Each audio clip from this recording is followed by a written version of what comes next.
Bismillahirrahmanirrahim. Assalamualaikum warahmatullahi wabarakatuh. Bersama saya Nur Izzati binti Hassan, bersama dengan rakan-rakan saya yang lain, iaitu Muhammad Ikhwan Hafiz bin Bahrum, Nur Anis Akila binti Muhammad Zidam, dan juga Nurul Fatihah binti Abdul Wahab. Pada hari ini kami akan membentangkan assignment yang bertajuk motor generator, iaitu penjana arus ulang-alik. Dalam pembentangan ini, kami akan membentangkan beberapa isi kandungan yang terkandung di dalam pembentangan ini. Antaranya adalah yang pertama, pengenalan, binaan penjana, gambar yang berkaitan, prinsip kendalian, simulasi kendalian dan operasi, jenis-jenis penjana, spesifikasi penjana, kekurangan dan kelebihan generator dan motor pada penjana arus ulang-alik, aplikasi penjana, dan juga pengiraan yang terdapat sebagai contoh. Kami telah membahagikan beberapa isi kandungan kepada setiap pembentang. Ayuh kita mulakan. Assalamualaikum dan salam sejahtera. Saya Nur Fatihah binti Abdul Wahab, nombor matrik TB190001. Saya akan memulakan pembentangan ini dengan menerangkan sedikit mengenai bahagian pengenalan, iaitu arus ulang-alik dan juga penjana arus ulang-alik. Arus ulang-alik merupakan arus yang berubah-ubah alirannya mengikut masa. Ianya mengalir dalam dua keadaan, iaitu positif dan negatif. Perubahan ini disebabkan perubahan kutub punca potan penjana yang silih berganti. Manakala penjana arus ulang-alik ialah merupakan mesin yang menukarkan tenaga mekanikal kepada tenaga elektrik. Tenaga elektrik adalah dalam bentuk gelombang sinusoidal. Ianya menggunakan prinsip hukum Faraday. Ianya juga memutarkan medan magnet yang mengandungi pengalir pegun. F dipengaruhi oleh tiga keadaan, iaitu yang pertama sekali, bilangan lilitan gegalung anchor, yang kedua, kekuatan medan magnet, dan juga yang ketiga, kelajuan medan magnet berputar. Seterusnya ialah binaan penjana arus ulang-alik. Binaan penjana arus ulang-alik ini terbahagi kepada dua, iaitu yang menggunakan satu fasa dan juga yang menggunakan tiga fasa. Binaan penjana arus ulang-alik yang menggunakan satu fasa dan tiga fasa tidak banyak perbezaannya, kerana yang berbeza hanyalah jumlah bilangan gelang gelincir ataupun slip ring yang terdapat pada penjana ini. Binaan pada satu fasa hanya menggunakan dua gelang gelincir, manakala bilangan pada tiga fasa menggunakan tiga gelang gelincir. Seterusnya ialah gambar-gambar yang berkaitan dengan penjana arus ulang-alik, di mana penjana arus ulang-alik ini terdiri daripada beberapa bahagian, iaitu gelang gelincir, berus karbon, belitan pemegun, belitan anchor, pemutar dan juga medan magnet. Baik, seterusnya kita lihat kepada prinsip kendalian penjana arus terus.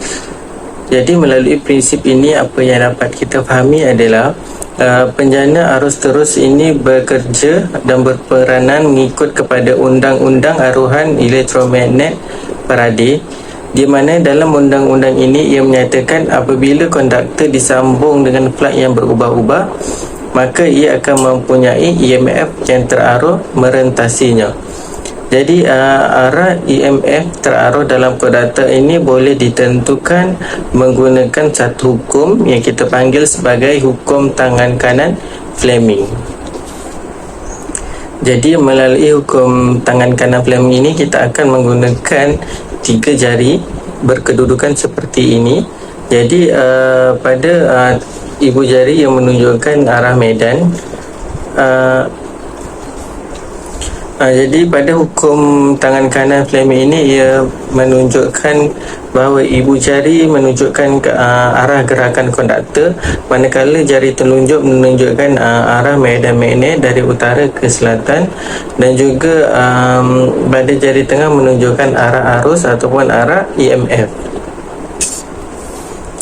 Jadi menerusi hukum ini, ia menyatakan bahawa garisan daya magnet akan terpotong pada keadaan konduktor bergerak di dalam medan magnet. Jadi kita lihat salah satu contoh. Pada keadaan apabila bahagian A dan juga bahagian B bergerak ke bawah, ia akan memberi maksud bahawa arah gerakan daya adalah ke bawah.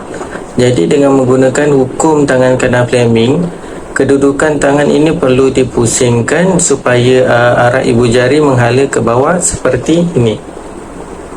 Jadi kedudukan magnet di mana magnet kutub utara akan berada di sebelah kiri, manakala magnet kutub selatan akan berada pada kedudukan sebelah kanan. Jadinya seperti ini, dari utara dan juga ke selatan. Kedudukan tangan ini perlu dipusingkan bagi mewakili kutub utara dan juga kutub selatan. Jadi apabila A dan B bergerak ke bawah, maka arus memperlihatkan ia bergerak ke arah komutator dan juga ke arah litar luar. Jadi bila kita menggunakan hukum tangan kanan, apabila A dan B bergerak ke bawah, kita dapat melihat bahawa arah arus adalah di sini bergerak kepada litar luar dan juga ke arah komutator. Jadi dari litar luar, arus akan ke gegelung wayar bahagian C dan juga D bagi melengkapkan aliran arus dalam gegelung. Keadaan ini akan menyebabkan galvanometer terpesong ke arah kanan mengikut arah arus. Baik, seterusnya kita lihat kepada simulasi kendalian ataupun operasi dalam penjana AU. Jadi penjana arus terus ini melibatkan dua simulasi, iaitu bagi satu fasa dan juga bagi tiga fasa. Kita lihat dahulu operasi bagi satu fasa, di mana apa yang dimaksudkan sebagai operasi satu fasa adalah penjana yang menghasilkan satu voltan berselang-seli secara berterusan yang turut dikenali sebagai alternator satu fasa. Jadi kendalian ini digunakan untuk menukarkan tenaga mekanikal bagi menjana kuasa elektrik di dalam fasa tunggal. Baik, kita lihat kepada setiap contoh yang diberikan di dalam slide. Ada 5 kedudukan yang terlibat dalam fasa tunggal, iaitu kedudukan pertama pada kosong darjah, di mana pada kedudukan ini, kedudukan menegak ataupun sifar, anchor akan bergerak selari dengan medan magnet, di mana apa yang berlaku adalah tidak ada pemotongan medan magnet, bermaksud tidak ada voltan yang terarah pada kosong darjah.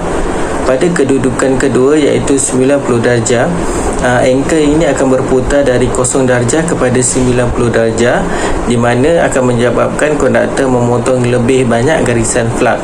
Jadi voltan terarah akan berada pada nilai maksimum dalam arah yang positif. Pada kedudukan ketiga, iaitu kedudukan 180 darjah, anchor ini akan terus berputar daripada kedudukan 90 darjah hingga ke kedudukan 180 darjah dan akan memotong lebih sedikit garisan flux. Jadi voltan terarah akan berkurangan daripada nilai positif maksima kepada nilai sifar. Bagaimana pula dengan kedudukan yang keempat? Kedudukan keempat melibatkan kedudukan 270 darjah, di mana anchor ini akan berputar dari kedudukan 180 darjah ke 270 darjah. Konduktor akan memotong garisan flux namun pada arah yang bertentangan daripada sebelumnya. Jadi apa yang berlaku adalah voltan terarah akan berada dalam keadaan arah yang negatif sehingga maksima pada 270 darjah. Jadi pada kedudukan kelima, iaitu kedudukan yang terakhir, apa yang berlaku adalah anchor ini akan berterusan melengkapkan satu kitaran sehingga ke 360 darjah, di mana voltan terarah berkurangan daripada nilai negatif maksima kepada nilai sifar. Jadi bagaimana pula dengan keadaan operasi penjana arus ulang-alik bagi tiga fasa? Jadi apa yang membezakan adalah penjana AU 3 fasa ini dia mempunyai 3 belitan dalam penjana. Jadi keluaran penjana arus ulang alik bagi tiga fasa ini dia akan menghasilkan 3 voltan sinusodial 120 darjah yang mempunyai amplitude serta frekuensi yang sama tapi berada di luar fasa di antara satu sama lain. Jadi kendalian penjana tiga fasa adalah sama seperti kendalian satu fasa, kecuali pada tiga fasa ini terdapat 3 belitan anchor yang sama jaraknya, iaitu pada jarak 120 darjah daripada fasa antara satu fasa kepada fasa yang lain. Selain itu, apa yang membezakannya adalah penjana tiga fasa ini disambungkan dalam kedua keadaan sambungan, iaitu sama ada dalam sambungan star ataupun sambungan delta. Penjana tiga fasa juga mempunyai 6 cabang utama daripada gegelung anchor. Apabila cabang ini mempunyai 6 Jadi apabila cabang ini melalui penjana dan terus kepada keluaran, ia akan terdapat 3 cabang sahaja yang akan muncul untuk disambungkan kepada beban. Jadi kita dapat lihat seperti contoh yang disertakan bahawa jelas menunjukkan dalam 3 fasa ini terdapat dalam penjana arus ulang alik 3 fasa ini terdapat 3 voltan keluaran 120 darjah daripada fasa antara satu sama lain. Saya Nur Anis Akila binti Muhammad Zidam akan membentangkan tentang jenis-jenis penjana arus ulang alik. Yang pertama, penjana arus ulang alik dikenali sebagai alternator, yang mana merupakan alat yang dapat menghasilkan arus elektrik. Yang kedua pula, ia diperbuat daripada gegelung dawai yang berputar dalam medan magnet. Seterusnya, ia merupakan satu mesin yang mengubah tenaga mekanikal kepada tenaga elektrik dalam membentuk alternatif EMF. Dan yang terakhir pula, voltan AU atau EMF yang terhasil akan dibekalkan kepada litar menggunakan gegelung magnet. Terdapat 2 jenis penjana arus elektrik, iaitu penjana aruhan dan penjana segerak. Penjana aruhan tidak memerlukan penguji DC yang berasingan dan ia bergerak pada kelajuan yang tetap atau konsisten bagi menyampaikan voltan AC yang stabil. Yang seterusnya pula adalah penjana segerak, yang mana penjana ini adalah penjana yang bersaiz besar dan ia hanyalah digunakan pada loji kuasa. Okey, seterusnya kita akan melihat tentang spesifikasi mesin yang ditunjukkan pada gambar rajah. Setiap mesin akan mempunyai spesifikasinya yang tersendiri, antaranya take, voltage, frekuensi, output rate dan maksimum output. Dapat kita lihat, voltage yang diterima oleh mesin ini ialah 220 volt dan frekuensi 50 Hz. Kembali bersama saya akan membentangkan tentang kelebihan dan juga kekurangan bagi penjana arus ulang alik. Antara kelebihannya adalah yang pertama, voltan boleh diubah dengan agak mudah menggunakan pengubah yang membolehkan kuasa dihantar pada voltan yang sangat tinggi, di mana sebelum diturunkan kepada voltan yang lebih selamat untuk kegunaan komersial di kediaman. Selain daripada itu, penjana arus ulang alik ini adalah sangat kuat untuk menjalankan motor kerana arus ulang alik lebih mudah untuk dihasilkan dan ia juga lebih murah, lebih mudah ditukar daripada satu voltan ke voltan lain dan lebih mudah untuk bergerak dari satu kawasan ke kawasan yang lain. Seperti yang kita tahu, setiap kelebihan ada kekurangannya. Antara kekurangan bagi penjana arus ulang alik ini adalah, yang pertama, nilai punca arus ulang alik ini adalah tinggi dan berbahaya untuk digunakan sebagai penebat yang lebih baik apabila diperlukan. Selain itu, ia juga menyebabkan panas dan juga percikan api apabila penentang kuasa arus ulang alik kerana ia sangat terdedah kepada pemanasan dan percikan yang boleh menyebabkan kebakaran dan kejutan elektrik. Mari kita lihat kepada aplikasi penggunaan arus ulang-alik pula. Okey, arus ulang-alik ini adalah arus yang paling biasa digunakan untuk menggerakkan motor elektrik, di mana ia merupakan peranti yang menukar tenaga elektrik kepada tenaga mekanikal seperti peti sejuk, mesin basuh pinggan mangkuk, blender dan ketuhar. Penjana arus ulang-alik ini adalah merupakan arus ulang-alik yang terhasil di mana ia boleh dihantar dengan murah kerana kemudahan menukar kepada voltan hantaran tinggi dan juga kemudiannya mengubah voltan ini kembali kepada voltan yang lebih rendah ataupun voltan agihan rendah. Setiap penggunaan arus ulang-alik ini adalah amat cekap, di mana keupayaan arus ulang-alik ini adalah berulang-alik dan ia menjadikan mempunyai keupayaan untuk melakukan perjalanan yang lebih jauh. Di samping itu, aplikasi penjana arus ulang-alik ini adalah kurang berbahaya untuk digunakan. Mari saya terangkan sedikit tentang aplikasi dalam generator dan juga motor, di mana aplikasi ini adalah terdapat dalam penjana arus ulang-alik, di mana ia dalam menggunakan generator dan juga motor. Okey, mari kita lihat. Sebenarnya ada kedudukan yang pertama adalah generator, iaitu di mana kita panggil sebagai penjana engkol yang boleh digunakan untuk menjana voltan untuk menghidupkan motor. Terdapat contoh penukaran tenaga mekanikal kepada tenaga elektrik dan kemudiannya kembali kepada tenaga mekanikal. Manakala pada aplikasi motor pula, motor menjana back EMF, iaitu semasa ia berputar, dan pada masa yang sama berfungsi sebagai penjana, dan EMF yang dijana oleh gegelung motor itu sendiri akan menentang perubahan yang disebabkannya mengikut undang-undang Lenz. Dan di situ terdapat jumlah arus yang terhasil dalam jumlah yang sangat kecil akan mengalir dalam gegelung motor itu. Sekian saja daripada saya. Terima kasih.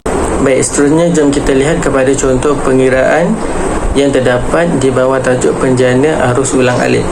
Jadi soalan pertama adalah penjana AC mempunyai pemutar dengan 10 kutub dan berputar pada frekuensi 50 Hz. Setiap kutub mempunyai kekuatan medan magnet 0.2 Tesla. Gegelung dalam sereta mempunyai 200 lilitan dan luas keratan rentas adalah 0.01 meter persegi. Jadi kita perlu mencari nilai bagi voltan terarus maksima dalam gegelung. Langkah pertama adalah kita keluarkan terlebih dahulu maklumat yang diberikan di dalam soalan. Contohnya adalah bilangan lilitan sebanyak 200, kekuatan medan magnet adalah 0.2 Tesla, luas keratan adalah 0.01 dan frekuensi adalah 50 Hz. Jadi pertama kita perlu mencari nilai bagi frekuensi sudut, di mana menggunakan formula yang diberikan kita dapat nilai bagi frekuensi sudut adalah 100 pi radius. Jadi daripada nilai tersebut kita boleh mengira voltan terarus maksima, iaitu 200 darab dengan 0.2 Tesla darab dengan 0.01 meter persegi darab dengan 100 pi. Jadi nilai bagi voltan terarus maksima dalam gegelung adalah 125.66 pi volt. Baik, bagaimana pula dengan soalan yang berikut? Soalan pertama diminta tentukan nilai frekuensi DGE terjana bagi sebuah penjana AU yang mempunyai 10 kutub dan dipacu dengan kelajuan 3000 pusingan seminit. Dan soalan kedua adalah tentukan kelajuan putaran bagi penjana jika voltan yang dijanakan perlu mempunyai frekuensi 60 Hz. Jadi bagi soalan pertama, antara maklumat yang diberikan adalah 3000 pusingan, kita ada 10 kutub, P10, frekuensi 50 Hz. Jadi menggunakan formula untuk mencari nilai frekuensi adalah N darab dengan P bahagi dengan 120, iaitu 3000 darab dengan 10 bahagi dengan 120, kita dapat frekuensi 250 Hz.